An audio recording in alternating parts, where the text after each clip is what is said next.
等我查清楚了，我一定向局长汇报。是不是沈敬斋配合你查到的呀？他对党国倒是忠诚的，不过是不是年龄大了，工作上有些怠慢，有一点儿做一天和尚撞一天钟的意思。是吗？跟我玩人前人后这一套。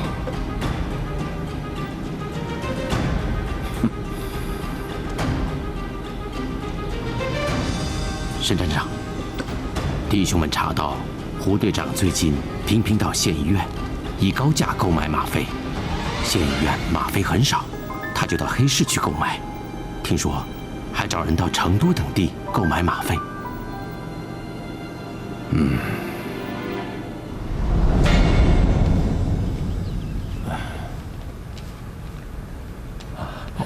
太漂亮了，小心点，轻点啊！这幅吴道子的《天王送子图》啊，真是无比的珍贵啊！今天我们能够得以亲见真迹，真是大家的福分呐！啊，吴道子，哎，对对对，他是哪个朝代画家呀？他生活在唐代的开元天宝年间，曾经出家当过和尚。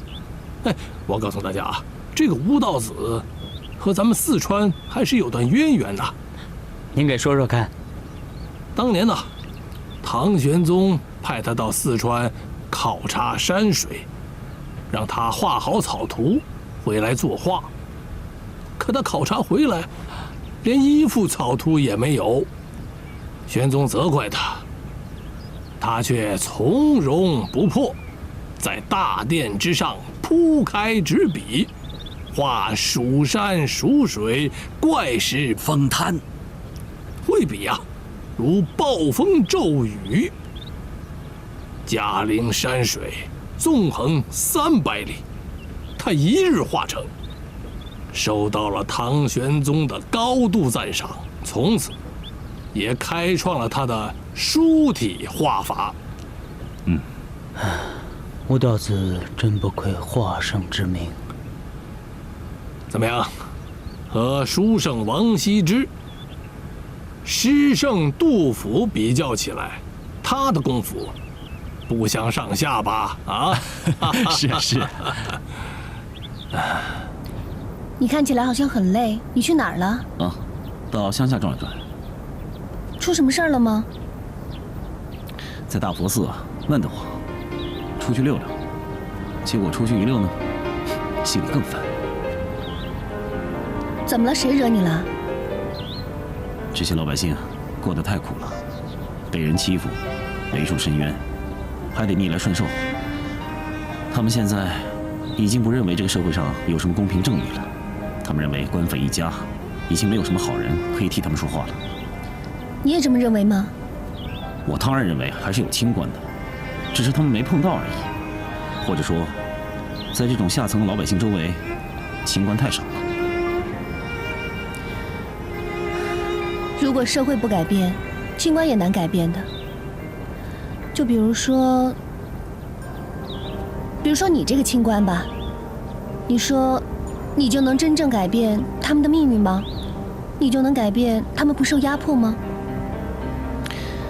改变不了，看到他们这样，却不能帮他们，整天守着大佛寺的国宝，心里很不平衡。所以呀，他们得靠他们自己。郑教授啊，您看这个印是唐玄宗的印戳吗？这个不叫印戳，确切的说啊，这是皇帝的玉玺。秦以前无论官印私印呢，都叫玺。秦统一6国后啊，这个只有皇帝的印才叫玺，这个臣民的呢就只叫印。皇帝的玺啊，又是用玉做成的，所以又叫玉玺。对了，郑教授，您提到玉玺啊，我倒想起一个说法来。哦，据说这个玉玺啊，一共分为6方，分为皇帝之玺、皇帝行玺、皇帝信玺、天子之玺、天子行玺、天子信玺，一共6方。对，哎，但是有一方玺呀，不在这6方之内，那就是传国玉玺。对对对，传国玉玺呀，又叫传国玺。这个秦以后历代帝王相传的印玺，是当年奉秦始皇之命镌刻的，方圆4寸，上面有5条龙缠绕在一起，正面是宰相李斯所书的“受命于天，既寿永昌”8个篆字。这个作为皇权神授、正统合法的信物，这个历代帝王啊，把这个玉玺作为符印，封若珍宝国家级器物，得到它的象征皇权受命于天；失去它的，则象征气数已尽。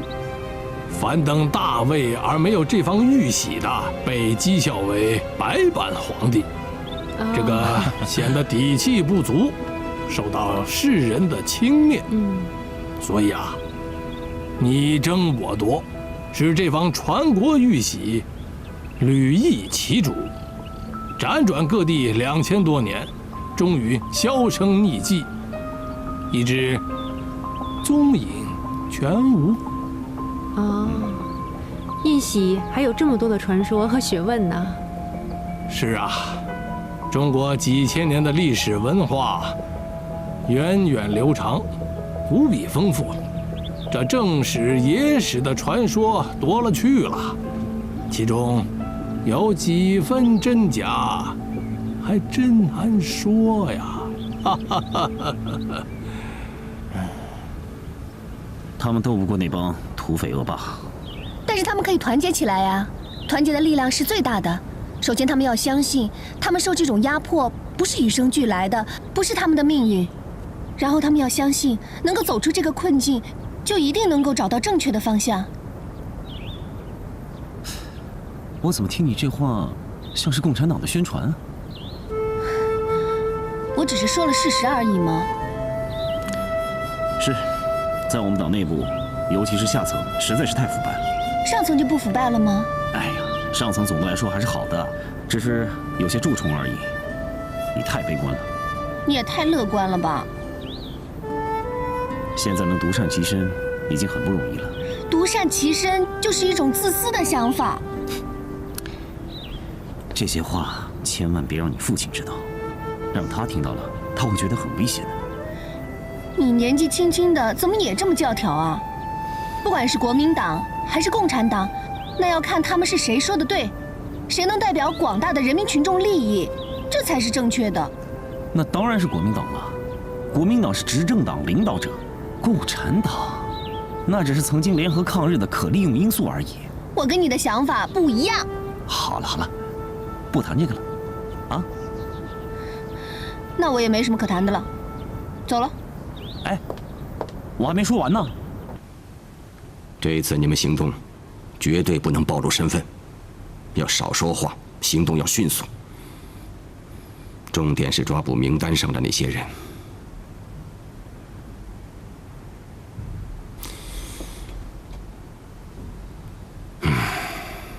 不过，如果遇到反抗和拒捕的，特殊情况下，格杀勿论。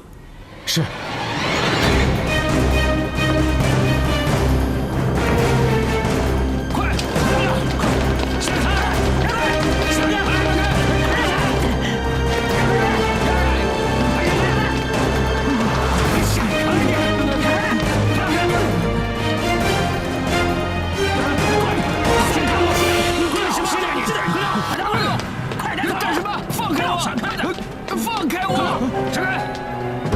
来了。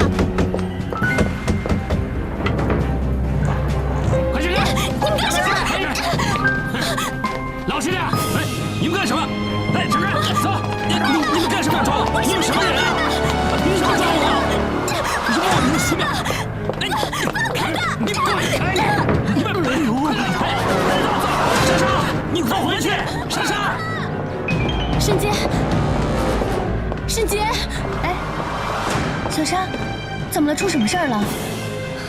我爸爸被人抓了。真的？什么时候的事情？被谁抓了？刚刚被抓，我也不知道是谁，他们都穿着便衣。怪不得我今天去书店的时候，书店也被砸了。现在文教授又被抓了，我想他们会不会是同一伙人干的？你是说警察吗？我也不知道，书店里的人说是土匪，因为他们抢了钱，砸了书柜。按说要是土匪的话，他们干嘛不去抢钱庄啊？抢个书店，这不是可笑吗？对了，沈杰，你赶紧去找你爸爸疏通，看看我爸爸被什么人抓走了，怎么才能把我爸救出来？好，大家小心。老董，教授，书店情况怎么样？书店被砸了，人没事儿。看来这次是军统一次有预谋的行动，他们杀害、抓捕的都是我们的积极分子，还有支持我们党、认同我们党、为我们党做了许多群众工作的民主人士。这次我们党的外围组织损失惨重啊！是啊，是。太好了，张先生，我终于安全拿到电台。不好意思，大佛寺部解除禁令，我不敢把东西轻易带出来，原谅。你是对的，必须要有严密的组织，才能够保证我们的事业成功。现在有张先生这样严谨、刻苦工作的人加盟，我们的事业必定成功。等陛下的大事一成，我们都享尽荣华富贵。我一定尽力。请坐。不敢。坐。哦。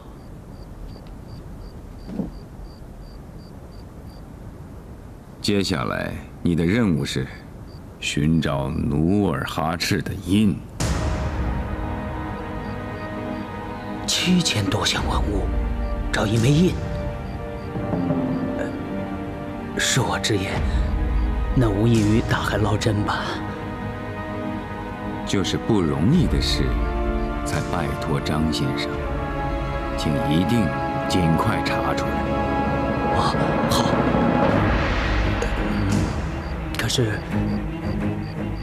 可是这开箱啊、造册，不是我说了算的。我只有等他们开箱，我才能查，所以这个速度我确实控制不了啊。明白。请张先生不要错过了任何的时机。一定。拜托。不敢。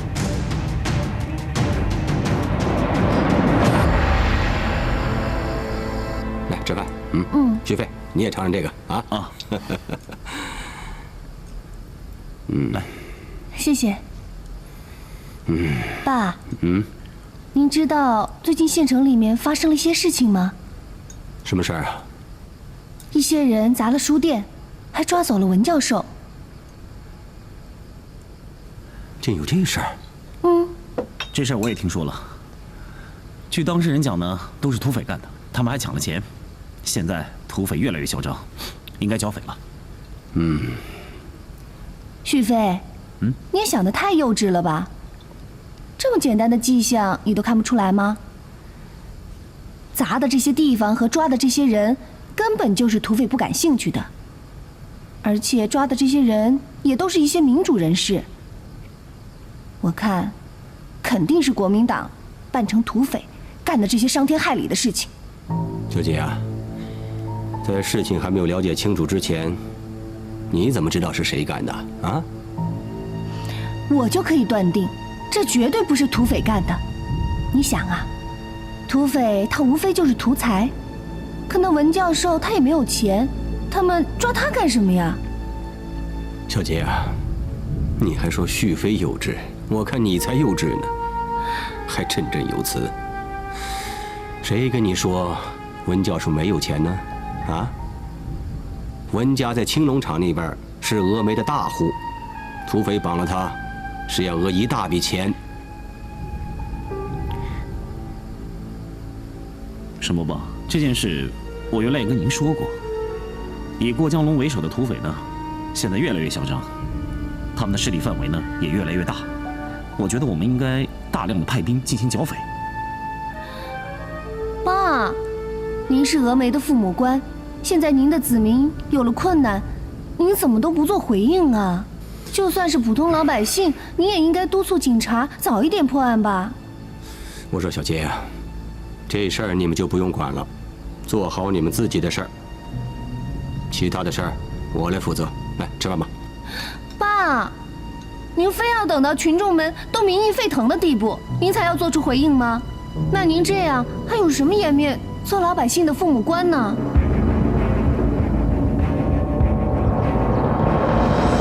出兵剿匪，救出人质。出兵剿匪，救出人质。匪患不除，不得安宁。匪患不除，不得安宁。出兵剿匪，救出人质。出兵剿匪，救出人质。匪患不除，不得安宁。匪患不除，不得安宁。安静一下，县长来了，我们请县长给我们说两句。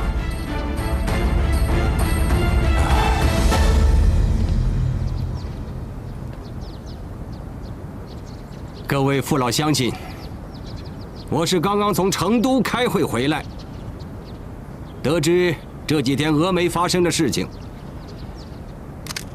真是令人担忧啊！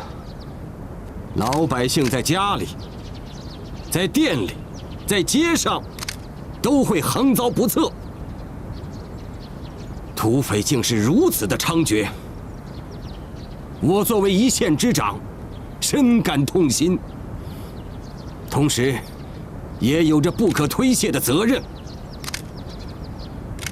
各位父老乡亲，在这里，我请你们大家放心，我以峨眉县县长的身份，向大家负责任地说，我们一定会出兵剿匪，救出人质，维护你们大家正常的生活秩序，还峨眉一方宁静。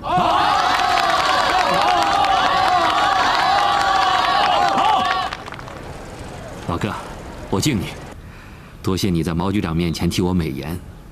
我在情报处啊，已经都听说了。坏事不出门，好事传千里嘛。日后小弟要是飞黄腾达了，一定不会忘记老哥的。哎，这是我应该做的。毛局长听了我对你的介绍，很感兴趣啊。能为老弟做些事情，我感到很欣慰。不过，老弟也帮了我不少忙嘛。我到峨眉，人生地不熟的，不都多亏了你呀？彼此彼此。老哥要是有什么需要，我一定不遗余力。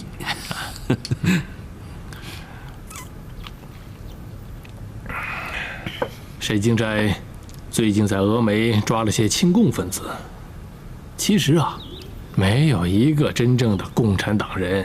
哦。可是他这样做，却打草惊蛇了，我手中的好多线索都断了呀。这完全是他听到了重庆方面对他的评价，他这样做不过是想做些样子给上峰看看。你看吧，他现在为了争功，一切都不管不顾，笑话，司马昭之心昭然若揭。现在又许诺要剿匪，哼，我看呢是作茧自缚。不管他。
抓。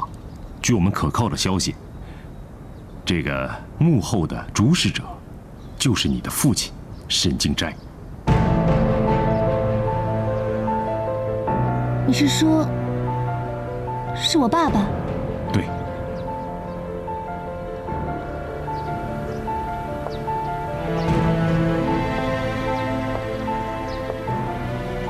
他不仅仅是一县之长那么简单的，他另外还有一个身份，他是国民党特务，军统川南情报站的站长。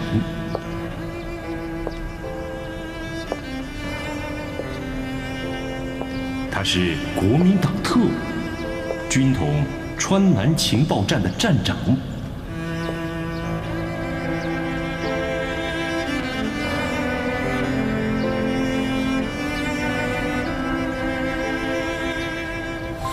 这次抓捕事件是这些国民党特务假扮土匪策划实施的秘密行动。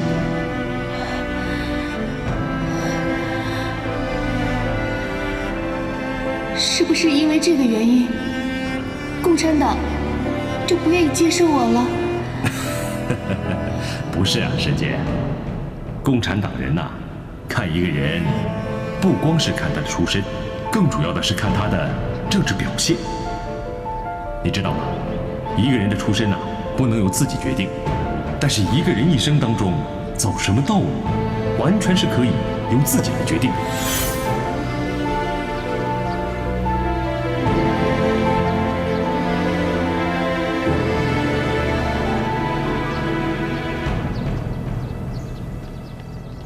西面山腰增加一个观察点，咱们待会儿去看看。是。河边的巡逻队要增加一个班。是。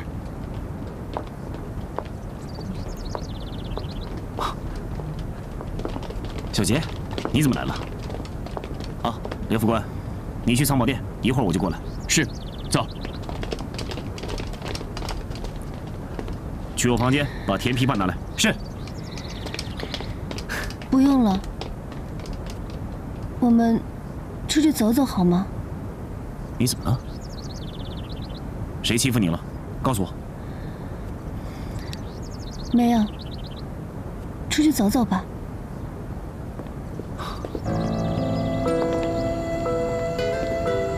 旭飞，你对我爸爸怎么看？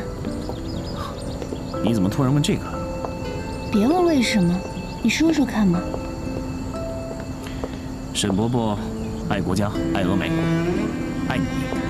虽然有些迂腐，有些官场上的事故，但总的来说，对工作尽职尽责。我不想听这些，我想听真话。我从来没有对你说过假话，我对他就是这么认为的。不，他不像你说的那样，还有很多方面是我们不了解的。他爱国，爱的是可以给他带来好处的国家。他对公务并没有尽职尽责，只要他的上司满意，能给他加官进爵，他并不会在乎做的这件事情是否对与错，是否对得起良心。只要能给他升官发财，他都会尽职尽责去做。他爱我，因为我是他的血脉，是他的私有财产。这并不证明他认同我的人生观、价值观。他也不会真正的去鼓励我做一些有利于人民的事情。你怎么这么看你爸爸？难道我说的不是真的吗？他不是这样的人吗？他在这个职位上有很多难处，你要理解他。有些事情他也迫不得已。前段时间逮捕的一些爱国民主人士，也是迫不得已吗？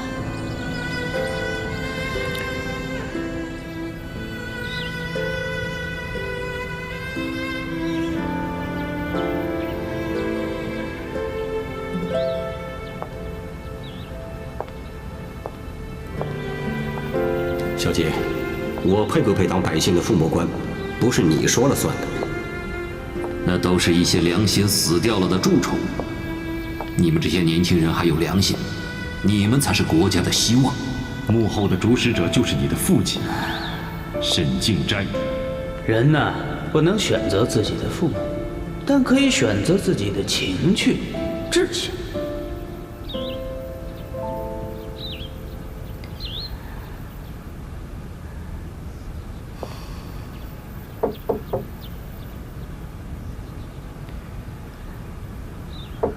谁呀？哎，哟，沈小姐，张教授啊，你有时间吗？我想跟您聊几句。可以。张教授，实在不好意思，很冒昧，但是我实在没有人说话了。您别客气，我在峨眉山呢，没有什么朋友，有您跟我聊天呢，我很高兴。张教授，您的父母贵庚啊？现在定居在哪儿？他们都过世了。对不起啊，勾起了你的伤心事。没事。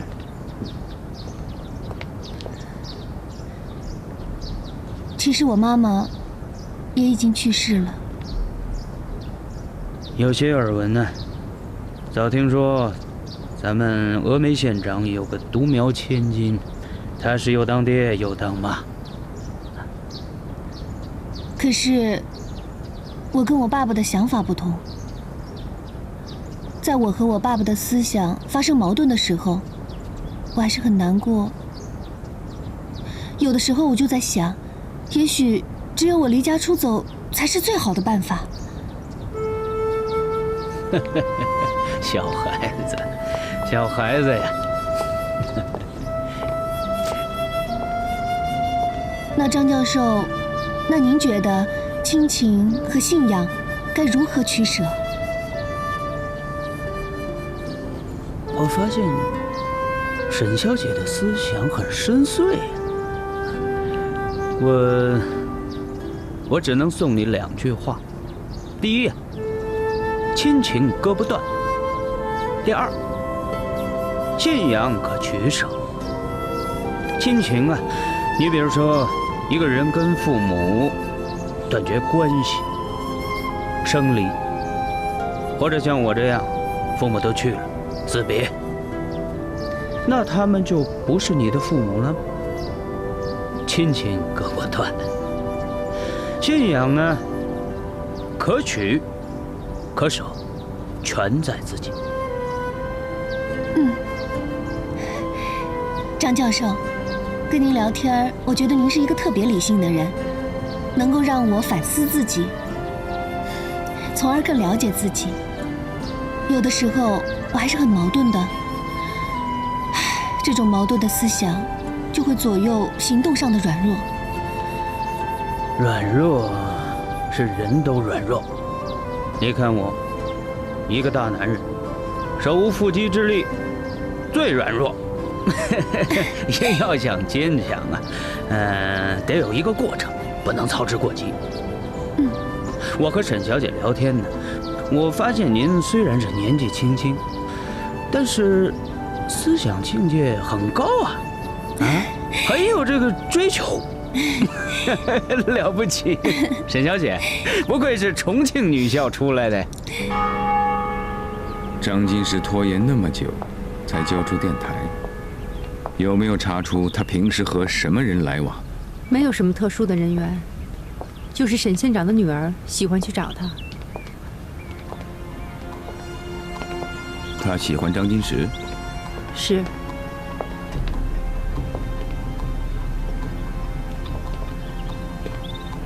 现在有了电台，我们随时可以联络指挥部，也可以随时报告我们任务的进展。而你应该继续注意张金石的动向，有什么情况尽快汇报。他有没有怀疑你？暂时还没有。很好，你千万不要暴露身份。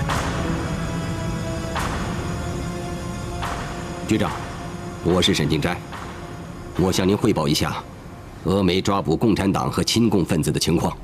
哎呀，景斋呀，这件事情我已经听说了，你干得好，大灭了共产党的嚣张气焰。这可以说是近2年在峨眉最成功的一次行动，功劳簿上要给你大大的记上一笔啊！谢谢局长。这次行动为了高度保密，事前我也没有通知王全林，毕竟他来峨眉不久，对这里的情况也不熟悉，而且我发现他最近的剿共工作也没有什么起色，进入角色比较慢。局长，您看看，他是不是对投诚还有顾虑啊？担心接触共党被除奸？哎，不会的，他在重庆的工作很好，能力也很强。以后这种行动，你还是叫上王全林一起。他毕竟比较熟悉共产党的内部结构或规律，带上他一起做，可以起到事半功倍的作用。啊，是。好，就这样了。是。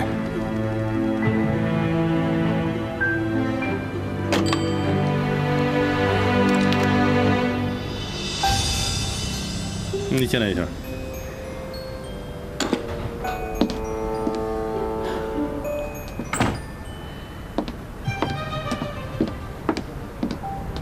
局长，您有什么吩咐？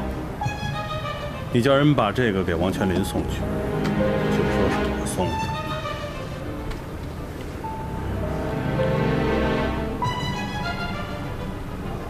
是，局长。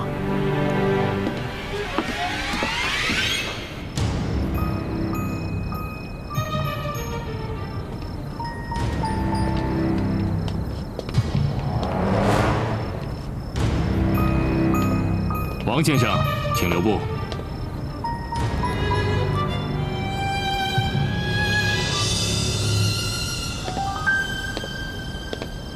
你怎么知道我是王先生？这个您就别问了，有位朋友托我把这包东西转交给你。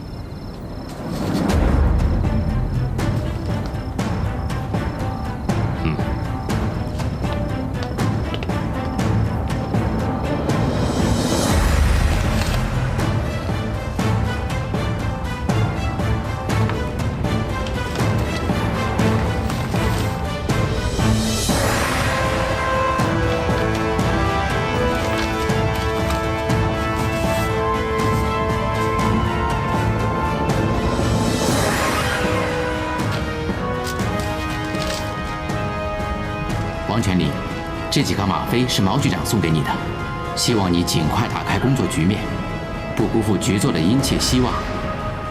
另外，你的女儿珍珍一切安好，请放心。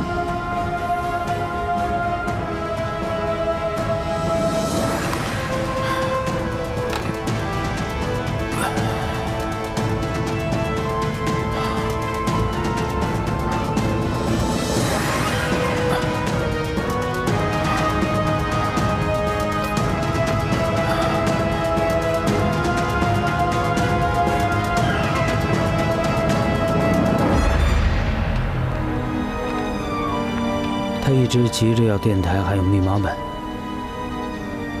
敌人设置了重重机关，终于被我破解。这个日本人非常多疑，我怀疑在我周围就有他的内应。他们这么快就能掌握你的行踪，应该一定是有内应。我现在怀疑文物造册小组那个女专员就是。想办法，不露声色的接近他。还有，我到现在不明白，为什么日本人一定要努尔哈赤的那枚印？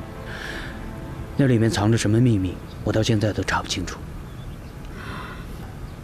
所以，你的任务就是要了解他们下一步的活动，还有要想办法找到我们的地下党组织。这也是我百思不得其解的。我来这么久了，为什么就联系不到他们？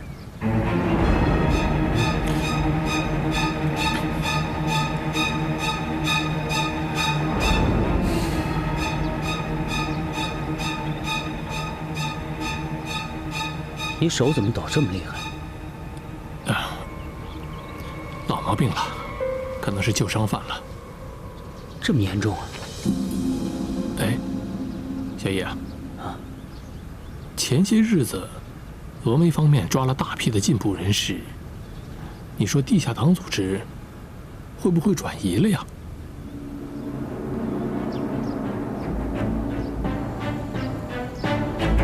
老董，这次是除掉那个叛徒和姓张的时机了吧？瞄准点，一枪一个。兄弟们，瞄准点啊，省点子弹。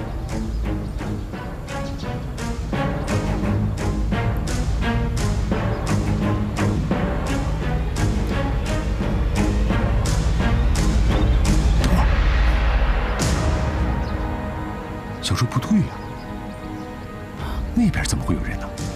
还有别人？看看，那个方向。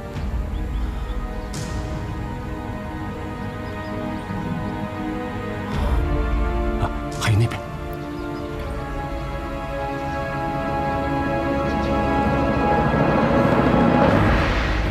云海被跟踪了。这么说，这帮特务并不是特别信任他，也有可能是保护他的。保护他？我看不像，我看他们是想抛砖引玉，通过他找到咱们才是真的。这是个诱饵，今天不能行动，这样会暴露我们自己的。让同志们撤。好吧，同志们，撤。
老董，你看是这个吗？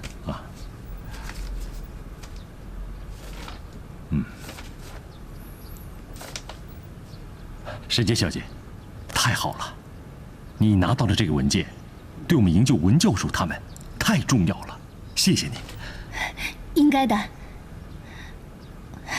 我现在已经明确了自己的目标。我从来没觉得自己是个有用的人。你呀，在不断的进步啊。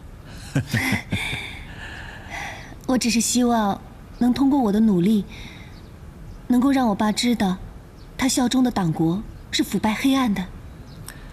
沈杰小姐，斗争呢有很多种方式，你千万不要在你父亲面前突然变成了另外一个人，这样会引起他的警觉，他对你啊就会加以控制，你的行动就不便了，知道吗？我知道了。老董，我之前跟文教授提过很多次了，我今天再郑重地向您请求一下，我希望我自己能够加入中国共产党。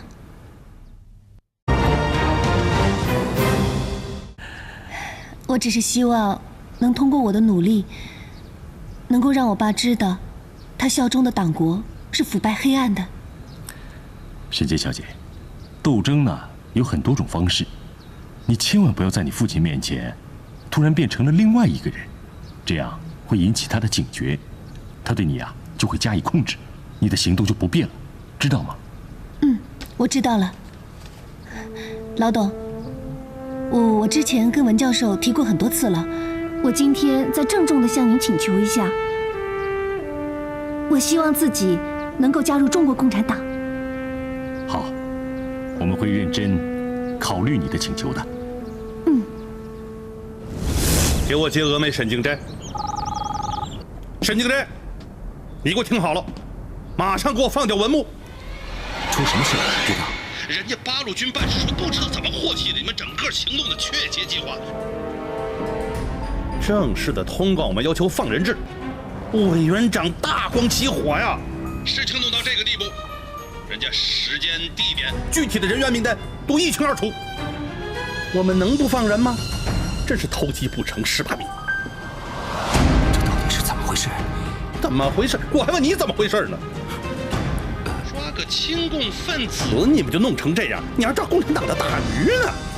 那么无能！局长，我敢负责任地说，消息绝对不是从我这儿传出去的。这个计划的确切名单和抓捕对象的文件，现在还锁在我的柜子里面，谁也没有看过啊！你以为这样就万无一失了吗？啊！我不管你是怎么弄的，你现在马上给我放人！你给我好好想想。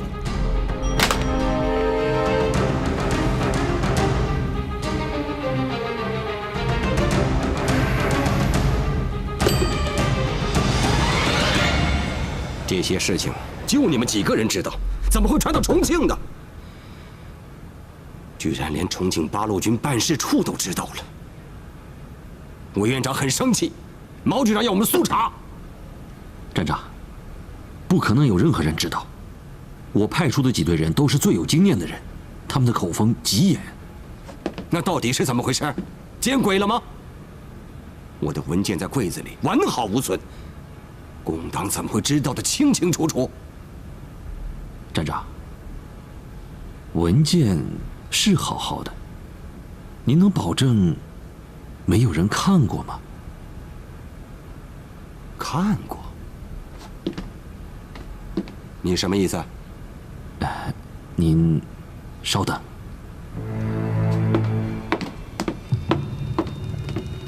文教授，您说日本人现在在我们的国家这样横行霸道，为什么委员长还说要攘外必先安内？他们这是在想什么呢？国民党在抗战中不作为，大失民心；共产党坚持群众路线，搞土改、游击战，深得民心。蒋介石对此很不安。他表面上联共抗日，实际上呢，却要置共产党于死地而后快，攘外必先安内。这样的话，正是他说一套做一套的真实写照。可是，就算我们有再多的不满，也无法表达我们的心声，因为我们没办法去参加政府的决策呀。那是因为中国没有真正的民主，就像七君子事件那样，蒋介石说一套做一套的丑恶嘴脸暴露无遗。站长，这到底是怎么回事？我们还监听到很多沈小姐的言论，比这个过分的还有很多。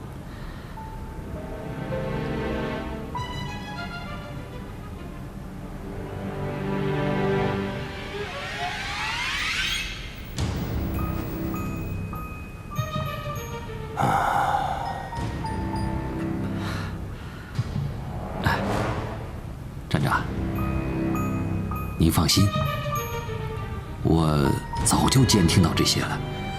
我一开始不想让您知道，觉得这件事情能过去就过去吧。可是没曾想到没有兜住。不过这件事情就你我知道，就让它到此为止吧。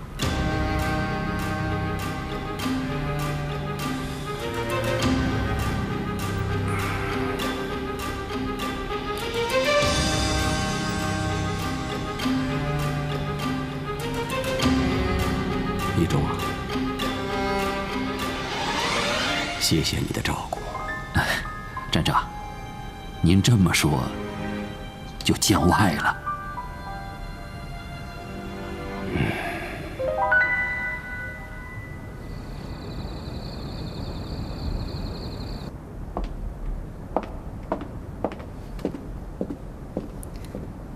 爸，您找我？你是不是动了我文件柜里的东西？说。是。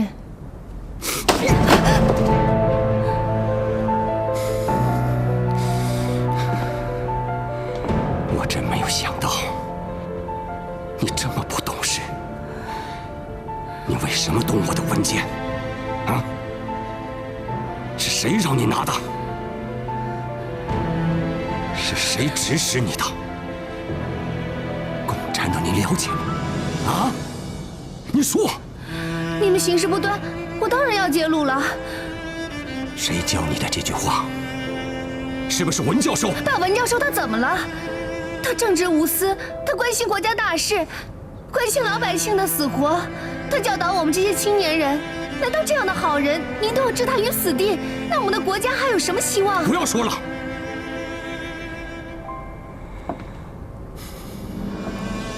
爸爸已经老了，做事情已经力不从心了。爸爸所做的一切，都是为了你，为了你有一个好的将来。你如果现在看不惯现实，你可以出国留学呀。我不走，我走到哪儿我都是中国人。你难道疯了吗？已经有人盯上你了。我现在还能保护你，免于像文教授那样的遭遇。可我不敢保证将来，我能不能永远的保护你。我已经长大了，您不必这么悲观。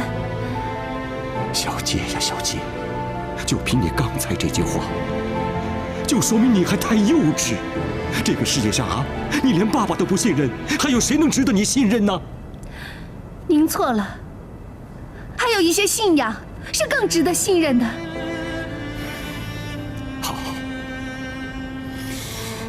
好，我们谁都说服不了谁。不过，今后如果我发现你再动我的文件，尽管你是我的女儿，你也别怪做爸爸的不留情面。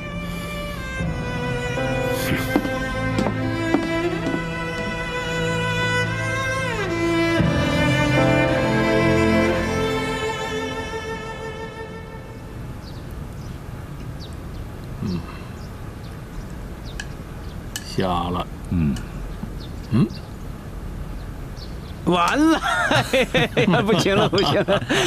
哎，郑教授太厉害了，10次下我得9次输啊！哪里？我跟你说啊，郑教授的棋艺那是堪称一绝呀！在您没来之前，只有王教授能和郑教授一决高下。王怀古教授，我是久仰了，只可惜连一面之缘都没有。是，王教授棋艺高超，而且知识渊博。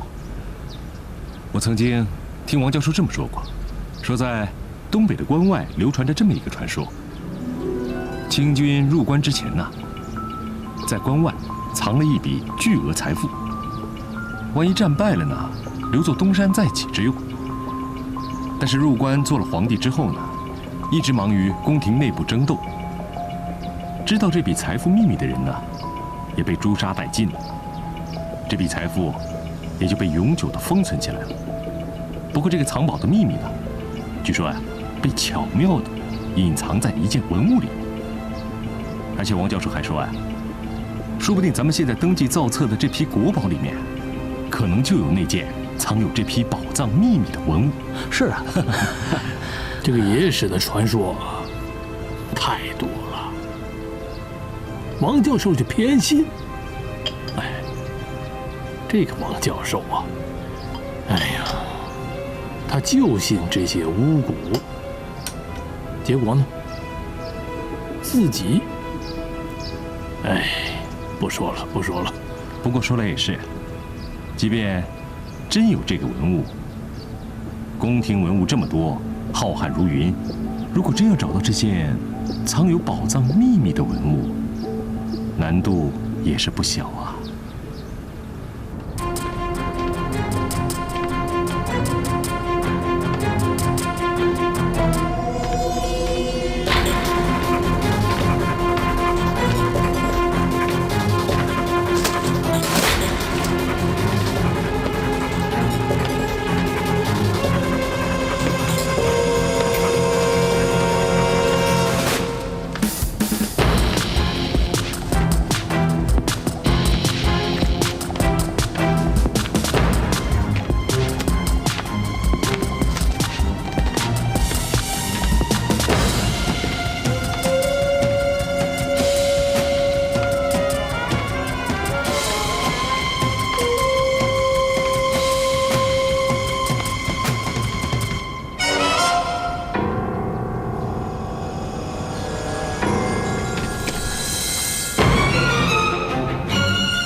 小叶，怎么样？最近？师傅，我再次请求您让我撤吧，我顶不住了。小叶啊，日蝶绝对不会只有神父和白玉兰这么两个势单力薄的人，在他们背后一定会有个间谍网络，还有其他人员。所以说，你现在撤离是不合适的。我已经把你的想法跟组织上报告了，现在组织上也没有让你撤离的意思。我明白。哎，那组织上没跟峨眉地下党联系吗？我来这么久了都没联系上。我这次来呢，是单线联系，现在的任务就是联系你。没有和当地地下党联系的任务。哦，我再试试。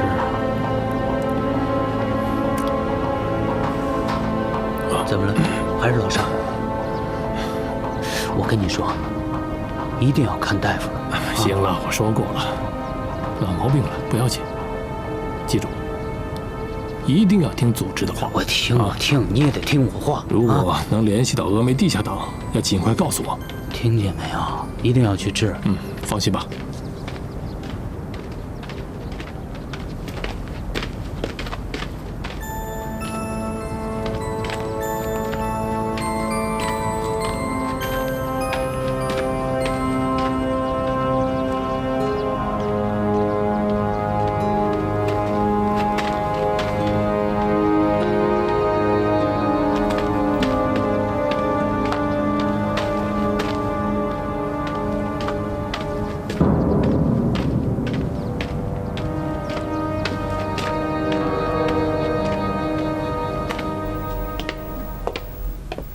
我有重要的情报要告诉你。您在电台里听到了什么？张金石跟什么人来往？怎么了？他今天来了，突然问起努尔哈赤那枚印背后的事情。他想知道秘密很自然。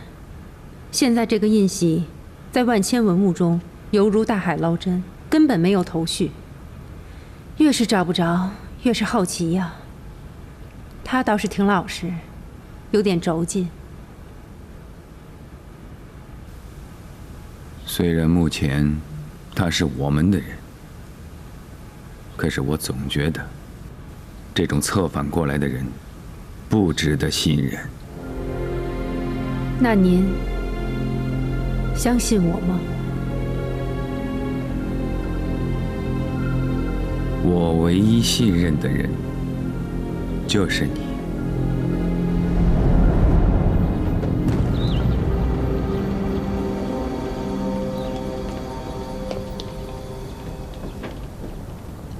哎，柳营长，今天怎么没来巡逻？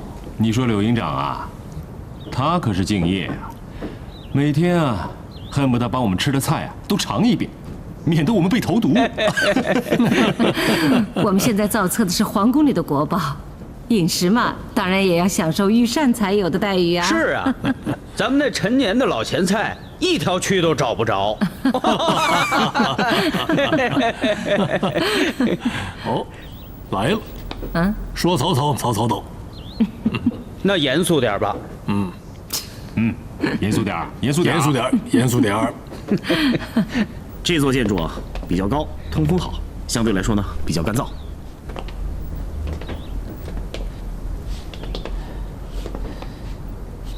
哎呀，都是国宝啊！啊，老同学，说句心里话，还是你这儿好啊。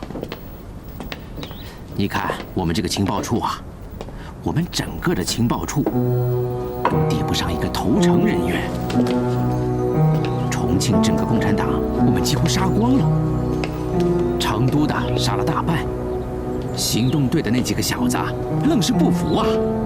啊，再说了，这个投诚共党不也是我们抓的吗？现在不是国共合作联合抗日了吗？哎，那都是面子上的事儿啊。要是真的联合抗日了，怎么可能军队里、警察局有那么多的戡乱队、肃奸队呀？那这些共产党人就不会反抗吗？他们再怎么说也不是什么正规军呐。我们有的是办法让他们认罪伏法，杀这帮共产党啊，那才叫一个过瘾。哼，我们简直像天上降下的神兵，他们连神儿都回不过来呢。同是操戈，相煎何急啊！哎呀，拿人钱财，替人消灾，咱为党国就做这些事儿嘛。所以啊，别想太多了，老同学。来，到那边看看。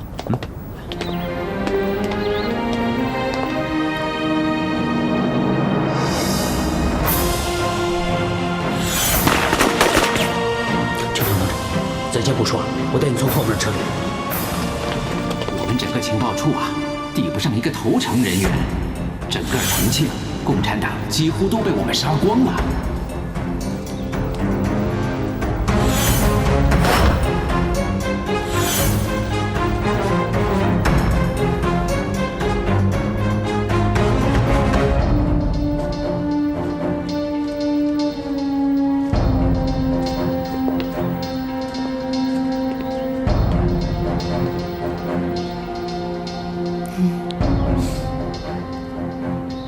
有点累。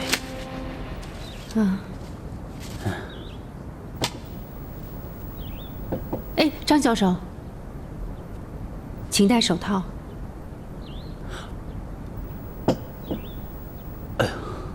不好意思。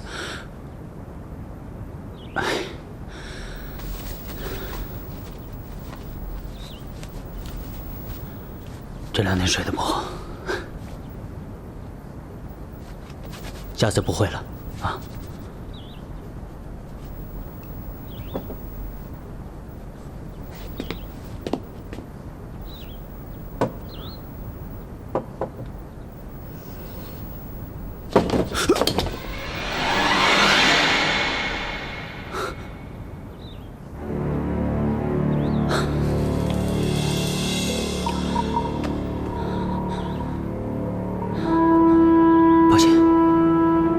抱歉，你看看，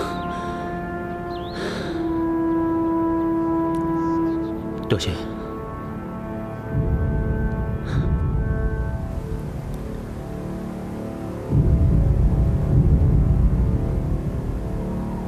总部刚刚又发来密电，斥责我们龙外计划进展缓慢。龙外计划是陛下大东亚共荣计划的重要一环，我们要抓紧行事。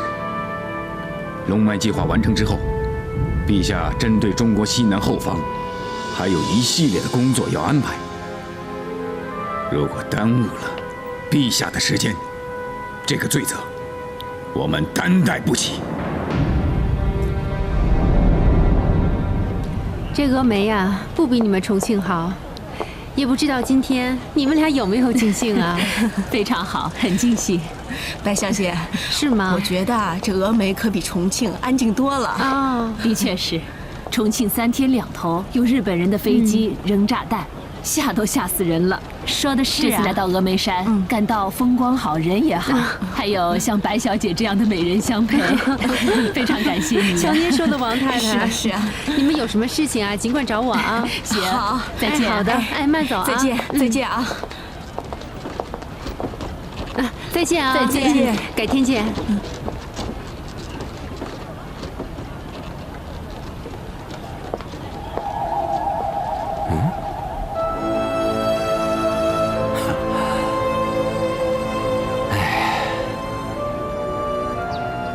还是我工作上的疏漏啊！你和那几位专家都是外地人，工作之余难免会寂寞。安排好你们的业余生活，这也是很重要的。不怕沈县长笑话，我独自一人在外，常常会觉得孤单。如果你不嫌弃的话，可以去我们家玩。正好和我女儿小杰交交朋友们。那哪好意思呀！您平时忙公务，难得有时间休息。沈杰又要和柳营长约会，哪有时间陪我呢？哎，我可以陪你啊！我有几大爱好：钓钓鱼、听听戏、打打牌。你要是愿意的话，我们可以约在一起去玩。打牌、听戏我都很喜欢，钓鱼我可就不太懂了。哎，这钓鱼啊很简单，我可以教你呀。啊，是吗？嗯。峨眉山水清鱼多，鱼又特别好吃。以后我学会钓鱼，又是另外一番情趣。那好啊，咱们就一言为定啊。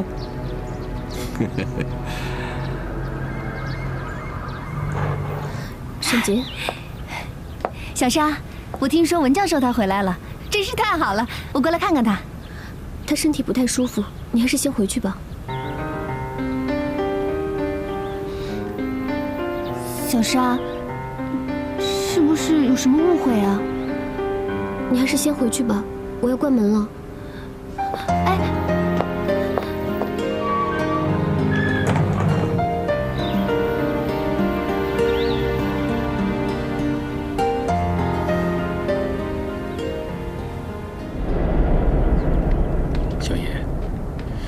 你最近查到了日谍什么情况？我已经破译了电台信息，过一段有具体指示我再告诉你。好，还是要跟日本人多接触啊。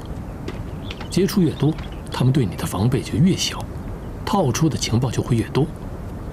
就这样。你先走，小心啊！你先撤吧。保重。嗯。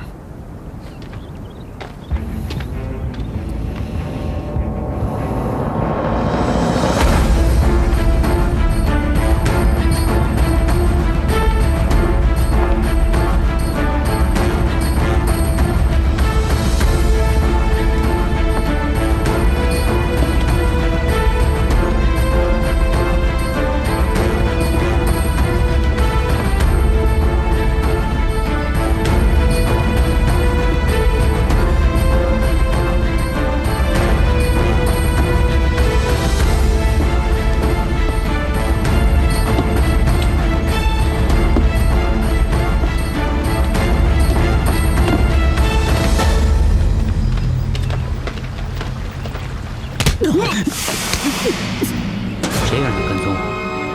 沈站长让我跟踪王处长。谁是王处长？跟你进砖厂的那个。为什么要跟踪他？上面说他刚投诚，不可靠。再说一遍。上面说他刚投诚，不可靠。还有呢？我也不知道了，别的我都不知道了。大哥饶命！国难当头，祸国殃民，自有余辜。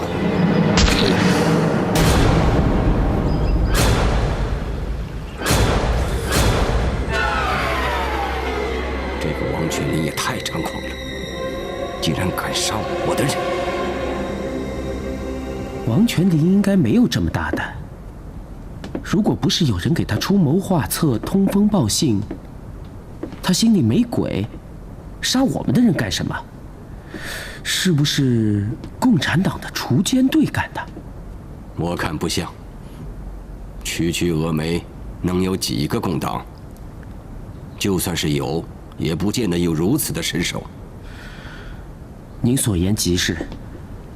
真正有身手的共党特工，恐怕都是在南京、重庆这些地方。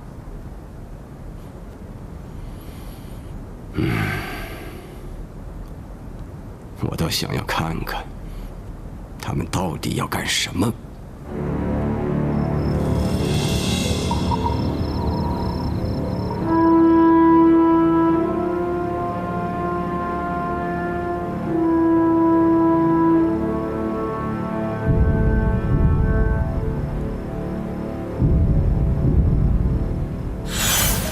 沈站长让我跟踪王处长。谁是王处长？跟你进专场的那个。为什么要跟踪他？上面说他刚投诚，不可靠。再说一遍。上面说他刚投诚，不可靠。师父不可能叛变，绝不可能。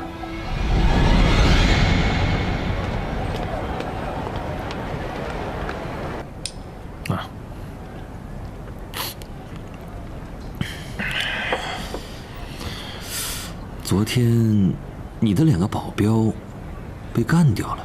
哎，老哥，你觉得这会不会是共产党干的？共产党干掉他们干什么？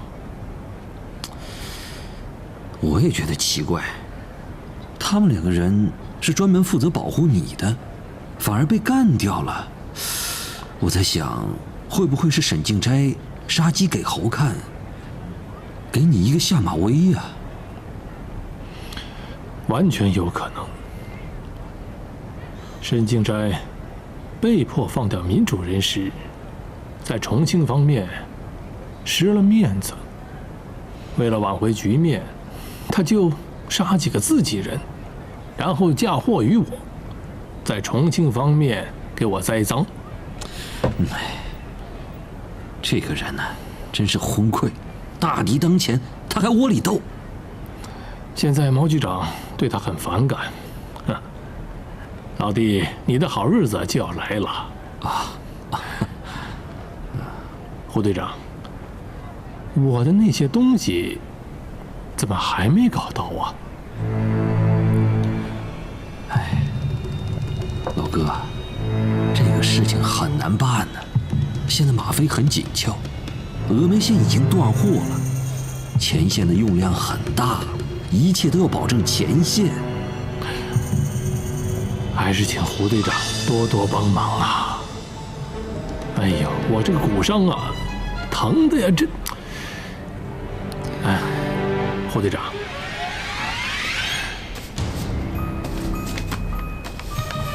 帮帮忙吧。那好吧，我呀，到成都的黑市上去看看。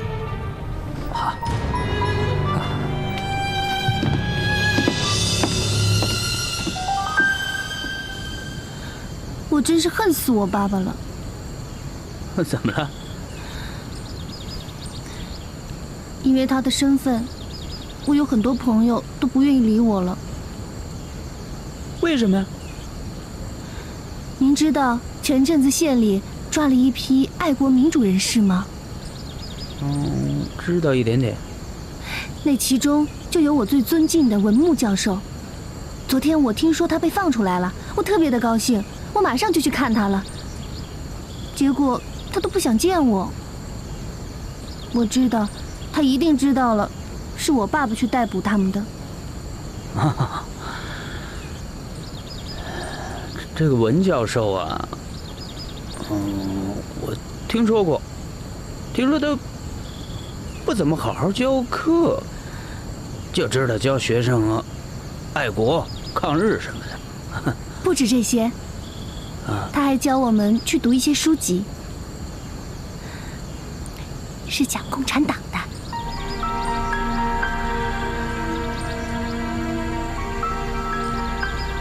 还组织我们抗战募捐，带领我们去一些工厂，给那些工人们宣讲革命理论。那些特务肯定是把他当共产党给抓起来了。哦，沈小姐，我可奉劝你一句，女孩子家呀，好好读书就得了。这些政治什么的，还是离远也好啊。我就是建议啊。可是我就是从他那儿才明白，这个世界上还有和我爸爸不一样的很多真正的爱国者。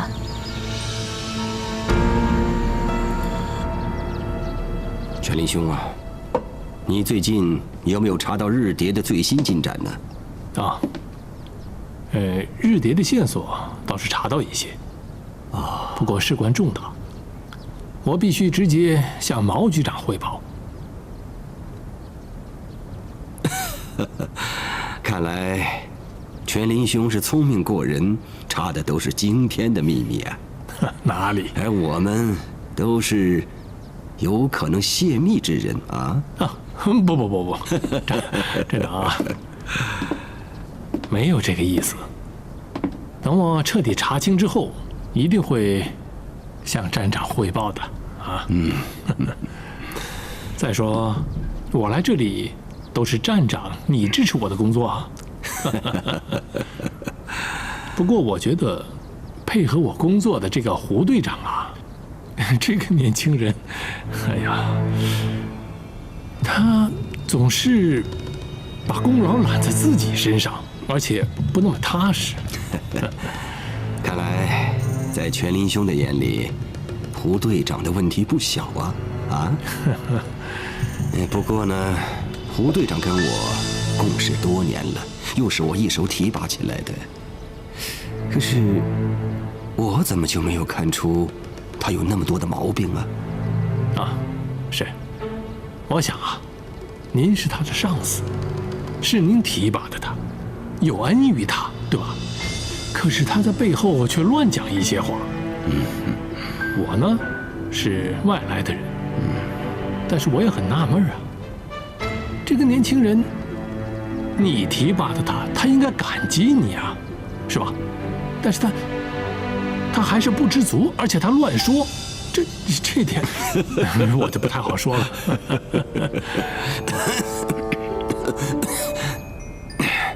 有一些人呢，把事情看得过于简单，以为有了后台就有了一切。站长，我觉得啊，培养提拔是一回事，但是该提防的还是应该提防啊。谢谢全林兄提醒啊。没有，我这是。哦，对了，您还有什么事吗？我后面还有一个会啊。好，那你忙，我就回去了。好，我们以后再聊啊，以后再聊啊。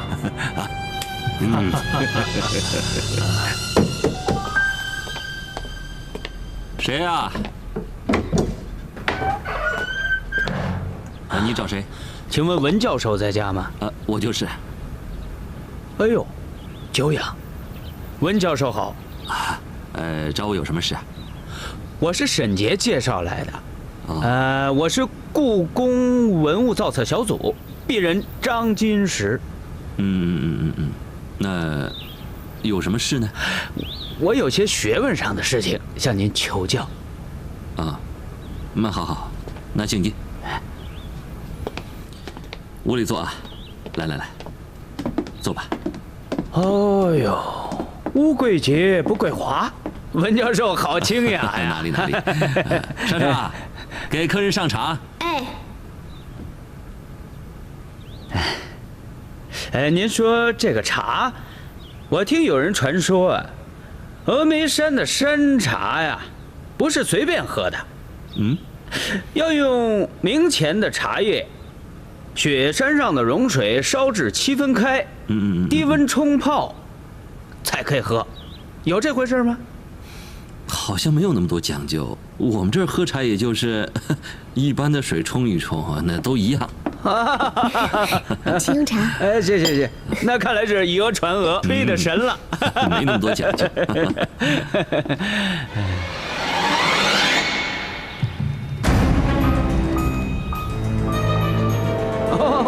我忘了，来呀，主要是要跟您请教。您看，我对《四库全书》啊情有独钟。我听说，在峨眉这个地区研究《四库全书》，就得说您了。不，问题呢比较复杂一句两句说不清楚，您别嫌我啰嗦我尽量简短这个《四库全书》，经、史、子、集四部中以子部、经部为重，尤偏于经部，对吧？那么这个经部分为义类、书类、诗类、礼类、春秋类群经总义类。那么说到这里呢，我先提个额外的问题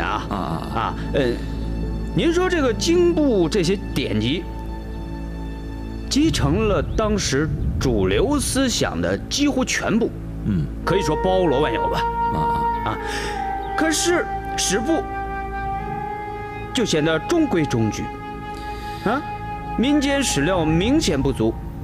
您作为中文系教授，您怎么看这个问题？张先生，我虽然是中文系的教授，但是对你说的这个《四库全书》，我还是知之甚少。谦虚。以我这个粗浅的见识这个《四库全书》应该是乾隆皇帝钦定编撰的史籍。他好像是以当时当权者的眼光来挑选对象的。那么在当时这个当权者的眼中呢，民间野史往往是没有价值的。而且这个民间故事和历史通常是用来嘲讽当权者的，所以呢都是不被当权者喜欢的。那么当权者要是不喜欢的话，那势必就会引起社会上的一些动乱或者说是反抗当然呢，我今天要问的这个是题外话还不是这个其实我今天要问的呢，也不是这个经部和子部的问题，主要还是集部。集部是这样。您看这个集部里，哎呦，您院里这棵兰花，这可少有我快看看吧。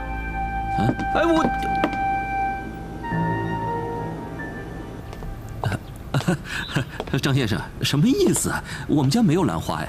沈杰一直很委屈，他一直很崇拜您，得不到您的教诲，他很难过。你什么意思文教授，书房种地，莫谈国事。以后有什么重要事，不要在书房讲。告辞。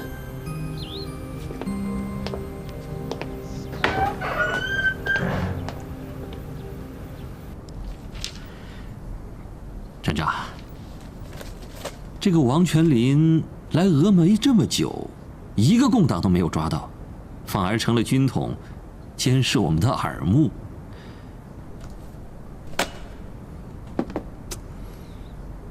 这个耳目不错，可以替你在毛局长面前美言呢。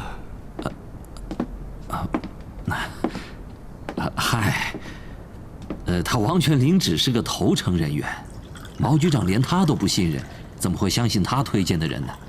我不过是不想得罪上峰而已，跟他随意的走动走动。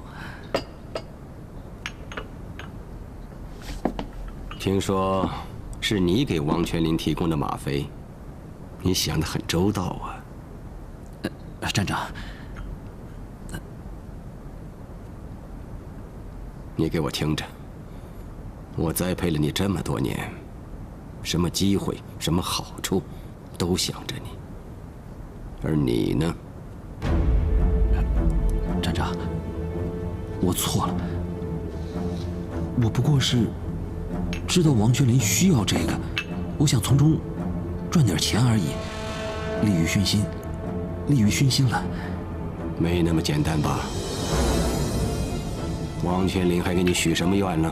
啊，真的没有。他虽然说要在毛局长面前替我说话，但是我根本就不相信。峨眉毕竟是您的天下，毛局长要听，也是听您的汇报。他才来峨眉几天，他算哪根葱哪颗蒜？你知道王全林为什么抓不到共产党吗？请站长明示。